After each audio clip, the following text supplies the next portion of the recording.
If you hate being a CNA, you're gonna hate being a nurse. Save your coins, go work at the mall, honey.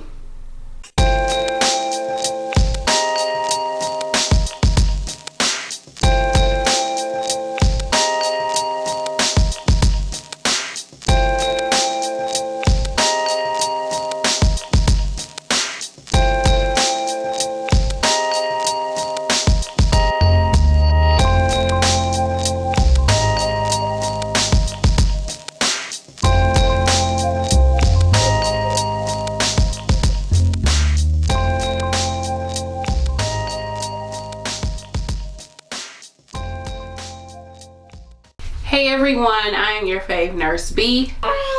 If you all hear noise, it's because Mariah is right here making all her little baby noises. We're about to get this video done. You know how we do it. Alright, let's get into it. The question is, if I hate being a CNA, will I hate being a nurse? Alright, so I think the best way to approach this question is to think about, what about being a CNA don't you like? What about it do you hate? So I decided to go over the 4 things that CNAs usually hate or dislike the most. And so the first thing is they hate being told what to do. The nurse always telling me what to do, da, da, da, da, what she know, what he know. I'm so tired of this. I can't wait to be a nurse. The next thing is they hate working short. A lot of CNAs hate working short. You know, you might have you and another CNA, you all have like 20, 25 patients, can't find nothing, nobody want to help you, everybody missing, everybody lost, and it's just all over the place. The third one is just a lot of physical work. Being a CNA, it can become very tiring very easily. Like, it can become like, you just smiling at mommy. It can become very, very, very hard on your body. And then the 4th thing would be low pay. Now, we all know this. I actually had a video talking about how I went from a CNA to a nurse and what my pay was. So go check that out, okay? But those are the 4 things. So based off those 4 things, y'all, I mean, there's plenty of other things that CNAs hate. I think I did the video about what CNAs hate. But there's plenty of other reasons why. But just going off the first one, let's just go through the line. Being that you hate people telling you what to do. Guess what? When you become a nurse, everybody gonna be telling you what to do. You're gonna have doctors telling you what to do, your supervisors, the DONs, the charge nurse gonna be telling you what to do. You're gonna have other nurses telling you what to do, family members, other departments saying, you know, I know I'm not the nurse, but I'm just saying, I think that maybe. You're gonna even have, guess what, CNAs telling you what to do. Nurse, I need you to come in here and check this out. Nurse this, nurse this, nurse. You're gonna have to come up in here because she don't want to get up for lunch. Everybody's gonna tell you what to do as a nurse, and guess what? It's your responsibility. You can't just push it on to somebody else. You have to do it. You have to get it done. There's way more responsibility on you as a nurse, and it's, a lot of times you just gotta suck it up, buttercup, and take it. The next one is working short. Now, in healthcare in general, you're always going to work short. That's just how it is. The name of the game. Depending on where you're working at, the environment, it could be better, it could be worse, but it's healthcare. You're dealing with people. People don't want to come to work. People tired of it. It's burnout. You're going to work short. Now, granted, as a CNA, when you work short as a CNA, like I said earlier, you could have like 20, 25 patients in the hospital. I'm not sure how many you could have in the hospital, but I'm sure you could still have a whole lot in the hospital. It could be very, very like, what the hell, very overwhelming. And usually when you work short, people are coming down on you like, why didn't you do this? Why you didn't do that? As a nurse, the most that I've seen a nurse working short have, you know what, maybe I'll do another video talking about that, but nurses can work short. Yeah, I'm gonna do a video talking about working short. Have I done one? I don't know, I got over 100 videos. But nurses, guess what, they can have 50 plus patients when they work short.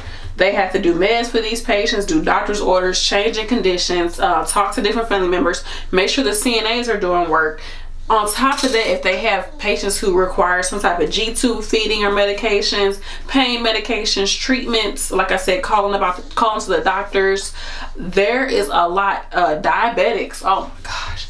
When you're working short as a nurse and you gotta do the AccuChecks, honey, it's like 14, 16. It depends on where you're working at, the hospital, the nursing home, whatever. It depends, but it could be a lot on you as a nurse when you work short. You could have, like, usually there might be 1 or 2 nurses to a unit, depending on the size of the unit. Aides, like where I used to work at, it would be like 2 nurses to a unit, which is about 55 to 60 patients, and then depending on the shift that you work, that's how you would know how many aides you had. So say it's a day shift. Typically a good day shift, you have about 6 aides. Now if it's short, you might have 5 or 4 aides. There's still, not to say that it's not horrible when you work short as an aide, because honey, it is. But if you're working short as an aide and maybe there's 3 or 4 other CNAs that can help you, versus when you work short as a nurse, more than likely it's just you by yourself with all of these patients, getting everything done by yourself. And guess what? You're at the mercy of your CNAs. It can be real crazy. But yeah, working short is totally different as a nurse as it is to a CNA, but it's still hard either way. So our third reason why people really hate being a CNA is working hard physical work. Now I will say that me being a nurse, there is less physical work as far as having to push patients, pull them up, roll them over, move them over, do all this. But if you are a nurse who is hands-on, more than likely you're going to be changing your patients, you're going to be assisting them from the bed to the wheelchair, you're going to be helping them out. Especially if you work on a rehab unit, a lot of times these patients require more help, and they actually are going to be the ones getting up and going to the bathroom, versus on like a more long-term care floor. These patients are pretty much, you just throw them in the bed, or not throw them, but y'all get what I'm saying. But they're not as mobile, so you can use a machine and things like that to move them around. But it can still be hard because a lot of patients in long-term care, at least, right, what she said, a lot of patients, at least in long-term care, are bigger. And even in the hospitals, you see so many, like nowadays patients are getting a lot bigger, and they require way more help, way more assistance. But anywho, it can be physical, more physical for CNAs, I would say. But depending on the setting you're in, nurses do have to deal with physically heavy nurses do have to do patient care. Like if you do ICU, more than likely you're doing everything for the patient. So no matter if you have an aide or not, if you have one, you're going to be doing physical work. That's just that. But don't get me wrong, there's some nurses that sit down, they not lifting a finger, honey, not a finger. So that's probably like the one thing I would say is not really that I could see. If you had an issue with working physically, doing too much physical work, and you wanted to become a nurse because you wanted to be less physical, that's one thing I would definitely say is probably a difference, definitely. But the trade-off to that is maybe you're not moving around as physical, but it's all mental. Like a lot of it is critical thinking, doing paperwork, communication. As an aide, I'm not saying that as an aide you don't have to talk to people. So you talking? I'm not saying that as an aide you don't have to talk to people. You do, but it's not in the way that a nurse would have to. Like if you have a bad day as an aide, you can come to work and pretty much be quiet the whole day. Not really have anything to say. A family member come in like, oh yeah, I did that. That's that. But as a nurse, if you having a bad day, you better hang it up at the door. Nobody cares, because you're going to have to talk to doctors, to families, to other nurses, to CNAs. You're going to have to be a lot more verbal as a nurse.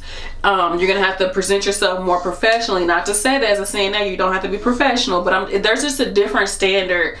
We all know that it's just a different standard when it comes to being a nurse versus a CNA, as far as what people expect from you. So there's just more to it, as far as like mentally you have to just let stuff roll off your back, because you're gonna hear a lot of stuff from a lot of people coming at you. So although it may not be physical, there is a lot more mental. It becomes very mentally draining, I should say. But still, as a CNA, it can become mentally draining too, because some of these nurses, some of these family members, some residents, they fight you, they want to get physical with you, and you have to compose yourself because you got, you know, this woman that's got feces in her hand, throwing feces at your face. You're trying to get help from the nurse, you can't get, it can get a whole mess. I can have a whole video just about that. But yeah, I would say either way it goes, it can be real rough. But it is less physical, especially if you work at some places you really don't have to do anything physically as a nurse. And then the last one is low pay. So a lot of people, they feel like, oh, I want to become a nurse, I want to make money, I want to be able to do this, I can go on trips, get these bags, get this buoy, get this stomach gun, get these inches, make it all happen. What I say to that is, I remember being a CNA and there was this nurse, she was RN. She was like, oh my goodness, you know, she was telling me she made like $22 as a nurse. I was like, I know what I could do with that money. She was like, I'm not even making that much. And I was just like, what? What the hell you doing with your money? You're not making that much. She wasn't making that much. Once you become a nurse, yes, you get more pay. But with that more pay, like I told you, you don't agree? With more pay, there's way more responsibilities, way more headaches. It can become so draining, and you realize how much nurses do that you're just like, it's not worth it. Y'all not paying me enough. Like, this is not enough money. Like, what the hell? Like, y'all not they don't pay CNAs enough. They don't pay nurses enough. Like, they don't pay anybody enough, to be honest. They probably really don't even pay doctors that much as they had to like give up their whole life for the profession.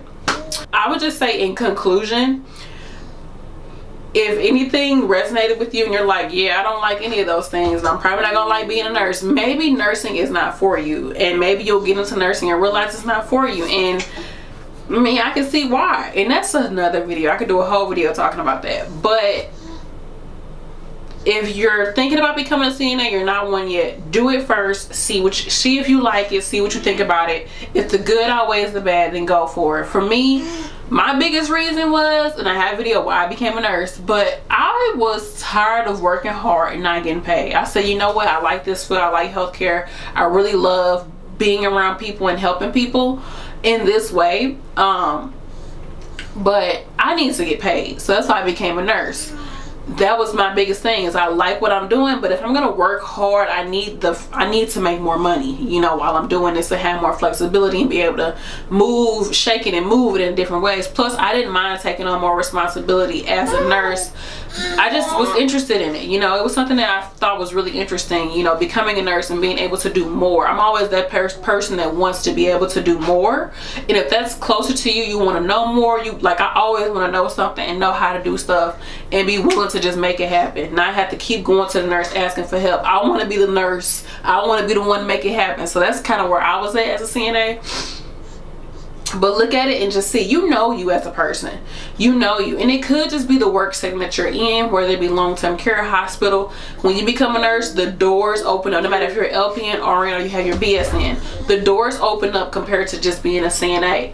The doors open up as far as where you can work, how you can work, how your schedule can be, how you can make your money, how you can get that, you know, secure that bag. Do people still say that? Yeah, I'm not that hip. Anywho, as I was saying, look and see what fits you. See, you know you as a person, you know. For me, I know deep down that no matter if I get my BSM, nurse practitioner, whatever the case may be, I know that my end goal is to work for myself, to have my own business, to have my own enterprise, honey. So no matter what I have behind my name, owning something, making money from that, prospering, flourishing from what I create is number one for me. But I don't mind being a nurse, working in the field, paying my dues, and being, you know, still being a nurse and working in a different way, but making my own money. I just know that I'm not gonna work for anybody for the rest of my life. Like, that's not gonna be my story. But it's different for everybody else, you know. Just you have to realize that you gotta know yourself when it comes to this thing. And a lot of times you won't know until you get into it, unfortunately. But if you can, work in the field, see if you like it, see what parts of it you do like and what parts you don't like, and see what you're willing to compromise on, because a lot of times it's not always going to be, you know, what you think it is. Just like with me, I'm at home with my kids, working from home. This is a whole new territory. Like, oh my goodness, like, my time management has to be on point. Like, everything has to be on point, and I'm learning that because it all comes from me. No one is telling me what to do at all, except these two kids, which that's a whole other video. Watch my other channel, Stay Forever True. But yeah, that's just my little spiel, my story. Let me know in the comment section, if you went from CNA to nurse, do you feel now that it was good? Was it worth it? Do you regret it? Did you like being a CNA before you became a nurse? If you're a CNA right now, or you haven't, and maybe you're in nursing school, you're like, I don't know if this is what I want to do in my life. Let me know in the comment section. I'm very interested in knowing. Make sure if you get a chance, go follow the FavNurseB Facebook group, and also follow me on Instagram at YourFavNurseB1. I think that's it, you all. Thank you so much for watching. Thank you to everybody who has been purchasing my earrings. I now am offering, yeah, say thank you. Anywho, go shop the website. I'm gonna actually be adding more items to the site as well, and I got some more stuff coming up for you all. Oh my gosh, I'm so excited. I'm just so excited. Okay, I love you all. Thanks again for watching. Like, comment, subscribe, share my videos if you find them helpful. Comment down below. I want to know, keep the conversation going. I really want to know how y'all feel about this subject. And I might do like a part 2 or do more videos based off this subject, because I think it's very interesting how you think you know how things are gonna be, then you start doing it and you're like, this ain't for me. Anywho, I love you all. Say bye. Say bye. Got a little snotty nose. All right, y'all. Peace.